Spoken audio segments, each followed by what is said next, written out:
Herkese salam. Kısa bir fasilədən sonra, tabii ki bu bir şübhəli, sizin qarşınızdayım. Düşündüm ki, növbəti videom 2025-ci ilə daxil olmamışdan öncə olsun və buradan həm sizə, həm də özümə söz verirəm ki, 2026-cı ildə inşallah daha çox videolar sizin üçün çəkəcəm. Həm təbii ki sizin üçün, həm də ki özüm üçün. Çünki mən bundan həqiqətən bir növ enerji alıram. Yəni mən danışmağı çox sevirəm. Hər bir zaman bunu deyirəm. Ona görə də düşünürəm ki, bu mənim özüm üçün də çox faydalıdır. Bu videoda istəyirəm 2025-ci ildə nələr etdim, burada olmayanda həyatımda nələr baş verdi, qazandığım uğurlardan, ümumi bu ilin yekunundan danışmaq istəyirəm. Burada planşetdə suallarım da var. Suallara baxa-baxa sizinlə də söhbət edəcəm. Bu il mənə hansı dərslər verdi? Bu il aldığım əsas dərslərdən birisi buraxmağı öyrənməkdir. Çünki ilin sonuna baxanda görürəm ki, mən bu il həqiqətən buraxmağı öyrəndim. Çox bir zaman biz nəyə görə kontrolçuluq edirik? Çünki qarşıda nəyin bizi gözlədiyini bilmədiyimiz üçün biz o cəsarətə sahib ola bilmirik ki, buraxaq. Və mən bu il həqiqətən buraxmağı öyrəndim. Mən bu il 7 illik dostluğumu buraxdım və həqiqətən buraxmağın nə olduğunu tam dərindən dərk elədim. Çünki hər birimizin həyatında bəzi döngülər olur, bəzi insanlar olur, bəzi münasibətlər olur, bəzi mövzular olur. Hansı ki, o mövzu bizim həyatımıza bir şey öyrətmək üçün, bir şey vermək üçün gəlir. Bəzən bir insan sənin həyatına gəlir, sənin gücünü sənə xatırladır. Bəlkə də sən o gücü xatırlayanda artıq o insan missiyası sənin həyatında bitir. Bəzən biz düşünürük ki, həyatımızdakı insan bizim həyatımıza gəlibsə, bu bir ömürlüdür. Yəni bu istər yaxınlarımız olsun, istər doğmalarımız olsun. Biz həyatımızda anlamalıyıq ki, bəzi insanlar bizim həyatımıza müvəkkədə gəlir. Hər birimiz bu dünyaya tək gəlmişik. Tək də gedəcək. Və biz illər əvvəl qurduğumuz dostluqları, münasibəti bir ömür davam etdirmə məcburiyyətində deyilik. Çox bir zaman həqiqətən buraxmağı bacarmaq lazımdır. Biz amma tutunuruq, düşünürük ki, bu insan mənim həyatımdadırsa bir ömürlük olmalıdır. Bəlkə də o insan sənin həyatındakı rolu artıq bitib. Yəni biz əslində serialları izləyirik, düzdür? Düşünürük ki, təkcə o seriallarda senaryolar var. Amma əslində bizim də həyatımızda var. Bəlkə də həyatımız çoxdandan bitib də, bəlkə də biz kənardan dayanıb baxırıq. Yəni mən bunun belə olduğunu da düşünürəm. Düşünürəm ki, əslində biz bu yaşama gələndə bu yaşamda kimlərlə var olacağımızı, hansı yollardan keçəcəyimizi bilib də gəlmişik. Yəni heç bir zaman həyatımızdakı insanlar təsadüf olmayıb. İstər valideynlərimiz, istər ən doğmalarımız. Ona görə həyatda buraxmağı öyrənmək lazımdır ki, daha sonra həyat bizə məcburi formada onu buraxdırmasın. Biz zamanında buraxmayanda yaradan daha sonra elə bir situasiya, elə bir şey gətirir ki bizim həyatımıza. Biz məcbur qalırıq o insanı həyatımızdan çıxardırıq. Ya sağlam formada bitirməliyik, ya da ki ən son elə bir şey yaşanır ki, artıq biz məcbur qalıb o insanları və hadisələri buraxırıq. Bu il həyatımda ən çox nə dəyişdi? Bu il mən matrix analizi etməyə başladım. Yəni doğum tarixinə əsasən analizlər etməyə başladım, amma əvvəllər sadəcə şuuraltı terapist olaraq fəaliyyət göstərirdim. Matrix analizi mənim həyatımı dəyişdi. Və matrix analizini etməyə başladığım ilk gündən şükür Allaha mən sözün əsl mənasında parlamağa başladım. Xəritəmdəki enerjiləri müsbətə çıxartmağa başladım. Bu il məni həqiqətən dəstəklədi. Mən bu ili çox sevdim, çünki sözün əsl mənasında bolca uğurlar qazandım. Bu il o qədər pasiyent, o qədər xanımları tanıdım, o qədər onlara fayda verdiyimi anladım, o qədər onlardan geri dönüşlər aldım ki, və sözün əsl mənasında kəşfətdə daimə döndüyümü gördüm. Halbuki mənim səhifəm artıq 2023-cü ildən bəri fəaliyyət göstərsə də, mənim səhifəm bu il 1K-dan, düşünə bilirsiniz, 1K-dan mən hazırda 10K-ya gedirəm. Bəlkə də bu videonu paylaşanda 10K-da olmuş ola bilərəm. Olmamışamsa belə siz məni tıklayıb, likelayıb, follow edib məni 10K edə bilərsiniz. Bu mənim üçün çox böyük bir uğurdur. Düşünün ki, bir səhifəni sən 9K böyüdürsən bir il ərzində. Bu mənim üçün həqiqətən çox böyük bir fəxirdir. Çünki mən Tam yanvarın 13-dən bəri artıq 1 il olacaq ki, hər gün post paylaşıram. Hətta 2-dən post paylaşdığım da olur. Çünki mən bunu sevirəm, sevərək edirəm. Və bunun da qarşılığını, faydasını görürəm. Bu il çox eşitdim ki, insanlar deyir ki, necə bu uğurları əldə etdin, necə keşfədə düşməyə başladım, blogerlər, məşhurlar və s. məni paylaşmağa başladı. Və insanlardan bu sözü eşitdim ki, necə edirsən bunu? Ödənişlə mi edirsən? Yəni mən belə qaldım ki, bəs mənim gördüyüm zəhmət, bəs mənim zəhmətim, bəs mənim gecə saat neçələrdə post hazırlamağım, siz oturub seriallar izləyəndə mənim oturub yeni kontentlər fikirləşməyim, bunları niyə heç kim görmür, bunları niyə düşünmürsünüz?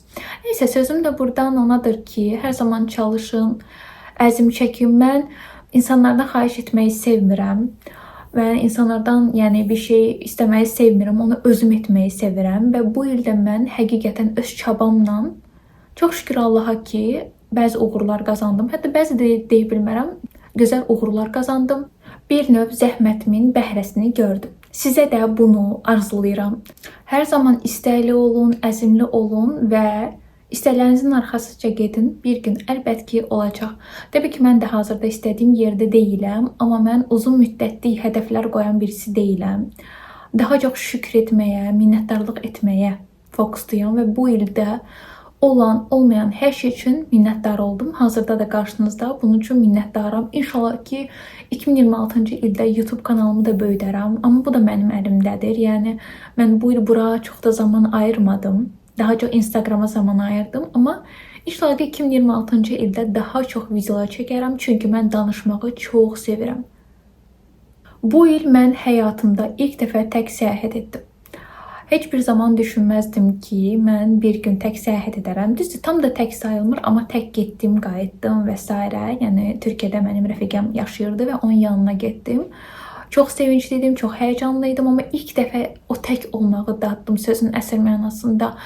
Çünki mən belə dəstək almağı sevmirəm desəm də, amma yanımda kimsə olanda istər rəfiqəm olsun, mən daima həm bir tərəfim rahat olur, həm də ki bir tərəfdən yenə də bir məsuliyyət də hardansa hiss edirəm üstümdə. Amma sırf tək gedəndə öz məsuliyyətim öz üzərimdə idi və bütün işlərimi də özüm görürdüm. Bu mənə ayrıca ləzzət elədi. Adi aeroportun özündə mən balaca çamadanla getmişdim və onu adi oturacağımın üstündə, yəni həmən yerə qoyanda belə dedim ki, bunu özüm eləyəcəm, kömək istəməyəcəm və düşürəndə də səhv etmirəmsə özüm düşürdüm. Peki kiçik bir şey ola bilər, amma bunu özüm etdim və tək idim və ya heç kimdən demək olar bir şey soruşmadan irəliləməyə çalışdım. Biletim batdı dönüşdə mənim. Orada əslində mən çatmışdım, amma dedilər ki, qapılar bağlanıb. Mən bilirdim ki, Bakıda belə deyil. Dedilər ki, ora Bakıdır, ora Azərbaycandır, burası Türkiyə deyə. Neysə, orada da bir əsəbləşdim, başladım ağlamağa. Sonra dedim ki, bir dəqiqə. Mən ağlamaqla bir şey əldə edə bilmərəm axı. Getdim daha sonra yaxınlaşdım bilet almağa ən tez zaman üçün. Biletin biri 750 manat idi. Neysə, mənim üstümdə 300 manat pul var idi və o bileti, yəni o pula bilet ala bilərdim. Daha sonra yaxınlaşdım və dedilər ki, ən gec, daha doğrusu ən tez uçaq axşam saat 11-də idi və 11 idi yoxsa neçə idi və saat 3-də yəni düşəcəkdim Azərbaycana. Dedim, necə yəni mən burada nə edəcəm və səhər saat 11-dir. Və mən orada həqiqətən təslim olmağı öyrəndim. Təslimiyyəti, baxın, yenə mən buraxmağı öyrəndim. Burax, dedim, eləyə biləcəyim bir şey yoxdur. Heç bir şey, heç bir şey. Sadəcə bilet alıb gözləyə bilərsən. Və düşündüm ki, rəfiqəmin yanına mı qayıtsam, dedim birdən yenidən gecikərəm. Çünki orada təzdən mən qayıtmalıydım və təzdən kontrollərdən keçməli olacaqdım və o məni biraz qorxuzdu. Dedim ki, burada qalacağım. Özdə mən tələsirdim. Daha doğrusu həm rahat idim, sonra başladım tələsməyə ki, gördüm gecikirəm. Orada bir bəy məni yanlış yönləndirdi. Orada işləyən idi. Orada həqiqətən yaradanın məni bir şeydən qoruduğunu anladım. Dedim, bəlkə də mən indi getməli deyildim. Bəlkə də mən indi getsəydim daha pis bir şey baş verəcəkdi. Bəlkə də Allah məni yaxşıya doğru yönləndirir. Bəlkə də Allah məni pis hadisədən qoruyur. Niyə mən üsyana keçim? Halbuki bir gün əvvəl mən yaradana təşəkkür etmişdim. Orada dedim ki, sən hansı fidansan? Kiçik bir şeydə, kiçik idi mənə görə. Çünki yaradan əgər o qədər mənə o fürsəti verdisə mənim ora getməyimə, işlərim olsun və s.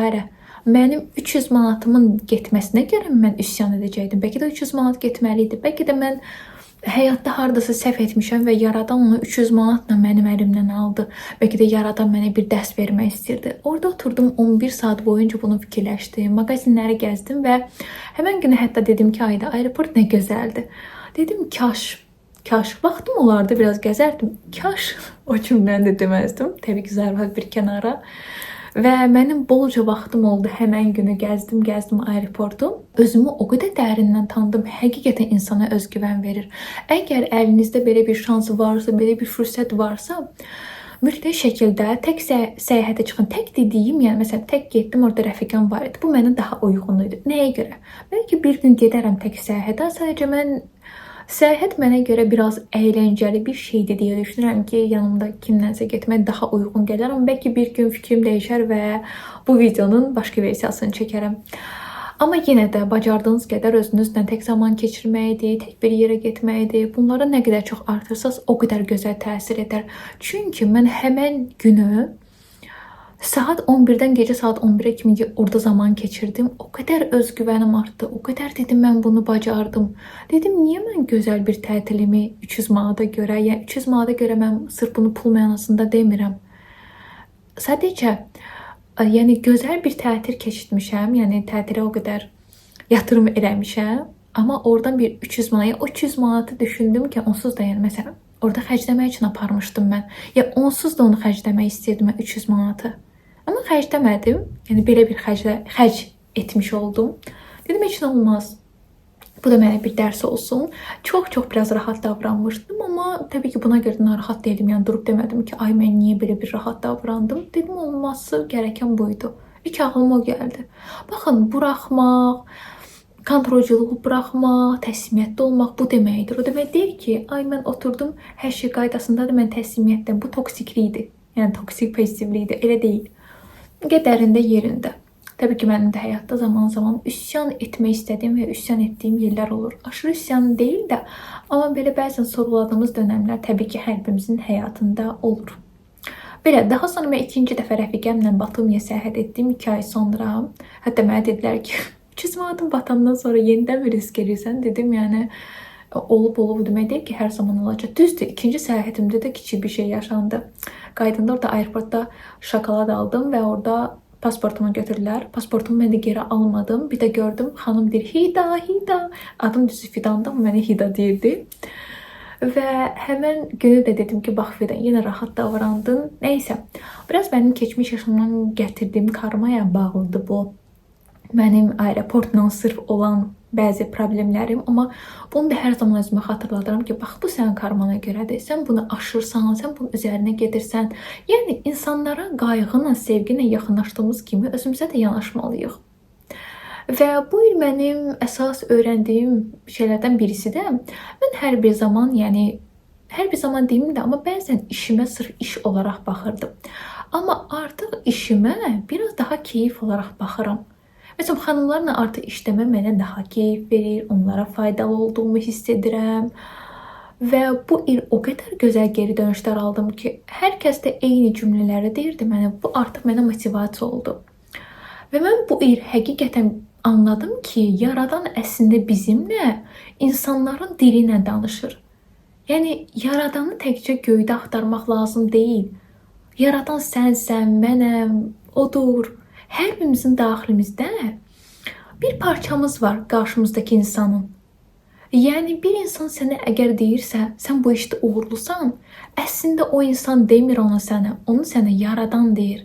Yaradan səninlə insanların sanki dili ilə kontakta girir və bu il mən o qədər gözəl sözlər aldım ki, şükür Allaha, maşallah dediyim. Və mən baxdım ki, bunlar əslində Yaradan deyil. Çünki zaman mən də sorğuluyuram. Çünki sosial media elədi ki, ətrafımız elədi ki, zaman bizi sorğulatdırır.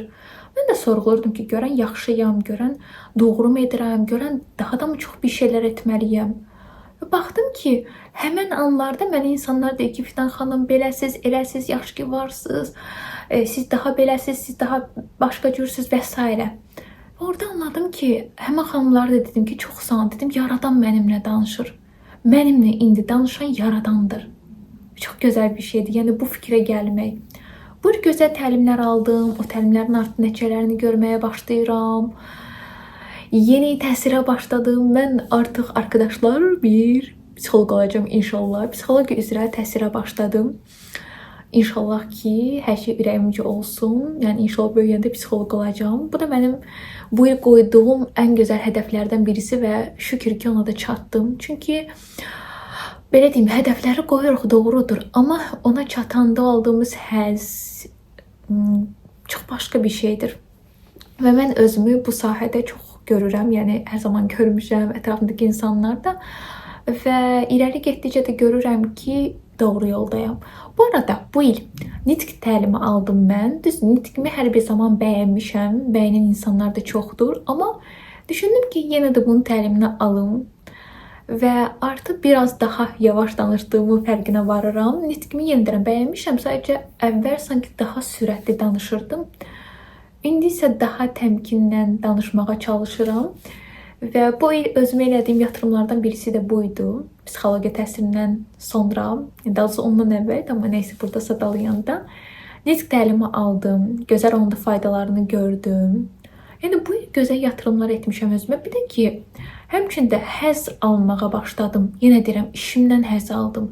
Yəni mən artıq xanımlarla çalışanda, yəni o xanımları öz sevdiyim, yəni yaxınlarım deyim, amma sevdiyim insanlar kimi, yəni sevdiyim xanımlar kimi görürəm. Sadəcə xanımlar deyil. Yəni bunu da işlədikcə fərqinə vardım. Və onlarla işləmək mənə artıq ekstra həzz verir. Həzz verdikcə də həzz ala biləcəyim pasientlərlə qarşılaşmağa başladım. Yəni işimizdən həzz almalıyıq deyə düşünürəm. İşimizə təkcə iş kimi baxmalı deyilik. Və bu il mən iş və öz həyatımı ayırmağı öyrəndim. Fidan olmağı öyrəndim. Yəni əvvəllər biraz daha qarışdırırdım. Fidanla terapistliyi. İndi yox. Mən fidanım. Burada isə mən terapist fidanım. Artıq fikirlərimi ayırd etməyi öyrəndim. Zaman-zaman düşündüm ki, burada necə özümü ifadə edeyim? Terapist olaraqmı, fidan olaraqmı? Bunu ayırmağı öyrəndim. Bu sanki sərhədi qoymağı öyrəndim. Çünki hər bir şey bizim özümüzdə başlayır. Biz oturub gözləsək ki, qarşımızdakı insanlar sərhədi qoysunlar, sərhədi qorusunlar, olmayacaq. Biz qarşımızdakı insanlardan gözləməyə deyilik, özümüz etməliyik. Mən niyə qarşımdakı insandan oturum gözləyim ki, mənə sərhəd qoysun? Və bu ildə bunu öyrəndim. Və bu il bilirsiniz nəyə anladım? Biz bitiş deyə adlandırırıq. O bitiş deyil əslində. Bizi başlanğıca aparır, bizi yenilənməyə aparır. Bitiş, biz bitişləri çox bir zaman biraz belə mənfi formada görürük. Yəni, misal olaraq kimsə boşanıb, deyir ki, vah vah vah boşanıb. O, onun üçün milladdır. O, onun üçün başlanğıca gedən bir dönəmdir. Biz əslində bitişlərə elə baxmalı deyilik. Biz bitişlərə artıq miladdır mənim üçün. Miladım başlayır, mənim bir döngüm bitdi deyə baxmalıyıq. Və mən bu il hadisələrə belə baxmağı anladım. Yəni, həyatımızda pis, mənfi deyə adlandırdığımız hadisələr belə əslində pis və mənfi deyil. Onların hər biri bizim daxilimizdə yenilənməyə səbəb olur, bizi böyüdür. Amma biz düşünürük ki, vah vah vah falan kəs məsələn boşandı. O onun üçün azadlıqdır, bəlkə də onun üçün yenilənmədir, bəlkə də o onun üçün bəlkə də öz sevgidir, öz dəyərdir. Sadəcə buna baxış bucağımızı dəyişməliyik. Və mən bu il baxış bucağımı dəyişdiyimi gördüm hadisələrə. Artıq düşünürəm ki, bitiş deyil. Əslində bu bizim üçün milladdır. Və insanların bizim həyatımızda olan rolunun bitişidir. Amma həyatımız davam edir. Bu qarşılıqlı olan bir şeydir. Kimlər ki, çox qayğılı olacaq, tələsəcək, uğur və şansı görməyəcək, üsyana keçəcək, onlar həmən döngülərə girməyə başlayacaq. Çünki məhz o enerjinin adı həmçində kader çarxı gedir. Kader çarxı da bizi daima bir çarxa sanki salır, döngüyə. Və bu döngü, əgər biz tutalım 2-3 dəfə üsyan etməyə başlasaq, daima üsyana girəcək. Yox, burada məsələn, o mesajı almağı bacarsa, təslimiyyətli olmağı bacarsa, əlimizdən gələni eləyib buraxmağı, şansı, uğuru görsək, biz onun bəhrəsini görəcəyik. Və həmçində 10-cu enerji səyahətlər deməkdir, yeni başlanğıçlar deməkdir. Gələn il demək olar 99% insanların həyatında yeni başlanğıçlar olacaq. İstər ailə həyatı qurma, istər yeni iş. Bir çox insan sanki çoxdan da etmək istədiyi yenilikləri həmən ildə edəcək. Çünki bu il 2025-ci il bizə bitişləri yaşatdı. Belə əzizlərim, ümidvaram ki, bu video hər birinizə faydalı olar. Sizlər bu il hansı dərsləri aldınız? 2026-cı ildə nələr gözləyirsiniz? Bunları mənə rəyə yaza bilərsiniz. Bu arada mən bu illər sonra yenidən dişlərimə brekit qoydurdum. Aşağı dişlərimə. Yəni bu il həyatımda bəzi yeniliklər baş verib. Bəzi deyil də bir çox yeniliklər baş verib. Ümidvaram ki, 2026-cı il həm mənim üçün, həm də sizlər üçün çox gözəl gələr, uğurlu gələr. Kader çarxını müsbətdə yaşayarıq, daha çox təslimiyyətli olub, şansı, uğuru görməyi bacararıq. Və istəyirəm ki, 2026-cı ildə daha çox YouTube videoları çəkim. İnşallah ki, bunu edərəm, çünki bu videonu çəkəndə həqiqətən darıxdığımı hiss elədim.